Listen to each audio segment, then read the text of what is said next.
जय हिंद समाजवादी साथियों, समाजवादी पार्टी की अंतिम सूची जारी। 2 लोकसभा सीटों से सपा प्रत्याशी घोषित। जी हां, आज हम बात करेंगे समाजवादी पार्टी के मुखिया अखिलेश यादव जी और समाजवादी पार्टी को लेकर जो लगातार लोकसभा चुनाव में बहुत ही दमदार तरीके से, बहुत ही मजबूत तरीके से इस बार समाजवादी पार्टी लोकसभा का चुनाव लड़ रही है। वहीं पर इसी के साथ ही साथ अखिलेश यादव जी लगातार इंडिया गठबंधन को मजबूती प्रदान कर रहे हैं और लगातार पीढ़ी की रणनीति पर काम करते हुए अखिलेश यादव जी लगातार लोकसभा चुनाव में प्रत्याशियों का भी ऐलान कर रहे हैं। और हर परिस्थिति में अखिलेश यादव जी के द्वारा हर जातीय समीकरण का विशेष ध्यान रखा जा रहा है और जातीय समीकरण के साथ ही साथ हर स्थिति में जिताऊ प्रत्याशी को अखिलेश यादव जी चुनावी मैदान में उतार रहे हैं। और लगातार अखिलेश यादव जी के द्वारा जहां पर लगातार तीसरे चरण में जो मतदान होना है, उस मतदान के लिए लगातार समाजवादी पार्टी के जो भी प्रत्याशी हैं उनके लिए चुनावी जनसभाओं को संबोधित कर रहे हैं और लगातार इंडिया गठबंधन को मजबूती प्रदान कर रहे हैं। और साथ ही साथ समाजवादी पार्टी के प्रत्याशियों के समर्थन में अखिलेश यादव जी के द्वारा जनता से अपील की जा रही है कि समाजवादी पार्टी के जो भी प्रत्याशी हैं उन्हें चुनावी मैदान में भारी से भारी मतों से जिताएं। तो वहीं पर आंवला लोकसभा सीट से नीरज मौर्य जो समाजवादी पार्टी के प्रत्याशी हैं, जहाँ पर तीसरे चरण में मतदान होना है, उसके लिए अखिलेश यादव जी ने चुनावी जनसभाओं को संबोधित किया है। और वहाँ पर आंवला के जो लोकसभा प्रत्याशी हैं नीरज मौर्य जी, उनके समर्थन में जनता से अपील भी की है। इसी के साथ ही साथ हम आज बात करेंगे ऐसी 2 लोकसभा सीटों को लेकर जहाँ से अखिलेश यादव जी ने दमदार और जिताऊ प्रत्याशियों को चुनावी मैदान में उतारा है। तो एक एक करके हम बात करेंगे, तो वीडियो में अंत तक बने रहें। और इसी के साथ साथ अगर आप हमारे इस चैनल पर पहली बार आए तो चैनल को सब्सक्राइब करें, वीडियो को लाइक करें। तो हम बात करेंगे सबसे पहले कैसरगंज लोकसभा सीट से। कैसरगंज की जो लोकसभा सीट है, जहां से वर्तमान समय में भारतीय जनता पार्टी के द्वारा ब्रजभूषण शरण सिंह भारतीय जनता पार्टी के वर्तमान समय में सांसद हैं, जहां पर ब्रजभूषण शरण सिंह वर्तमान समय में सांसद हैं। वहीं पर इसी के साथ साथ कैसरगंज की जो लोकसभा सीट है, यहाँ से यह तीसरी बार, यानी 2 बार यह चुनावी मैदान में जीत चुके हैं और तीसरी बार ये जो एनडीए गठबंधन, उस गठबंधन के तहत ये यहाँ से प्रत्याशी की दावेदारी कर रहे हैं भारतीय जनता पार्टी की तरफ से। लेकिन भारतीय जनता पार्टी के द्वारा अभी तक कैसरगंज की जो लोकसभा सीट है वहाँ पर विचार विमर्श किया जा रहा है, क्योंकि जिस तरह से जो ब्रजभूषण शरण सिंह जी हैं उन पर जिस तरह से महिला पहलवानों के द्वारा जो शोषण के आरोप लगाए गए थे, उसको लेकर भारतीय जनता पार्टी यहाँ से अभी तक अपने प्रत्याशी का ऐलान नहीं कर पाई है।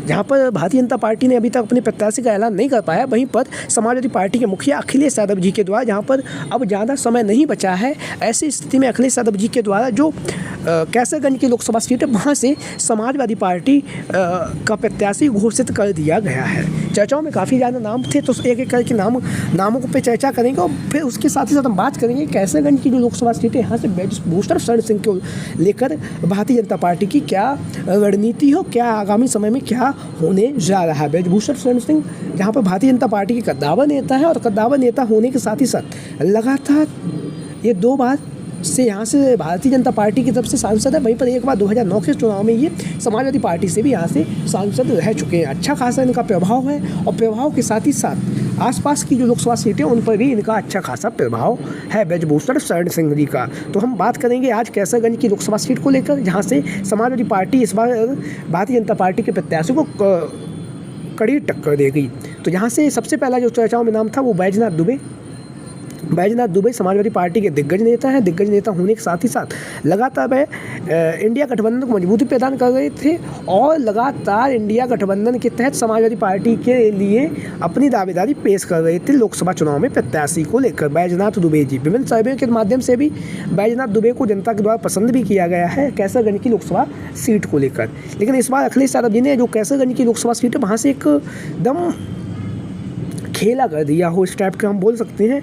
वहीं पर यहाँ से जो दूसरा नाम था वो विनोद कुमार शुक्ला अभी कुछ समय पहले ही समाजवादी पार्टी में शामिल हुए हैं और इनके शामिल होने के साथ ही साथ जो कैसरगंज की लोकसभा सीट थी, यहाँ से इनकी दावेदारी भी काफ़ी मजबूती के साथ ये कर भी रहे थे विनोद कुमार शुक्ला जी, क्योंकि यह ब्राह्मण और क्षत्रिय बाहुल्य ये सीट है। तो ऐसी स्थिति में जाति समीकरण का यहाँ पर विशेष ध्यान रखा गया है अखिलेश यादव जी के द्वारा। और लगातार अखिलेश यादव जी इस बार के चुनाव में उन्होंने जाति समीकरण को विशेष रूप से साधा है और साधने के साथ ही साथ लगातार हर परिस्थिति में जिताऊ प्रत्याशियों को भी चुनावी मैदान में उतारा है और साथ ही साथ ऐसे किसी प्रत्याशी को टिकट नहीं दिया है जहाँ पर पार्टी के नेता बगावत कर सकें। वहीं पर यहाँ पे जो तीसरा नाम था वो योगेश प्रताप सिंह। योगेश प्रताप सिंह भी काफ़ी दमदार नेता है, समाजवादी पार्टी के कद्दावर नेता है। लगातार वो जो कैसरगंज की लोकसभा सीट है वहाँ से लगातार अपनी चुनाव की तैयारियाँ भी कर रहे थे, मजबूती के साथ अपनी दावेदारी भी पेश कर रहे थे योगेश प्रताप सिंह। हालांकि जो सर्वे हुआ था उस सर्वे में सबसे ज़्यादा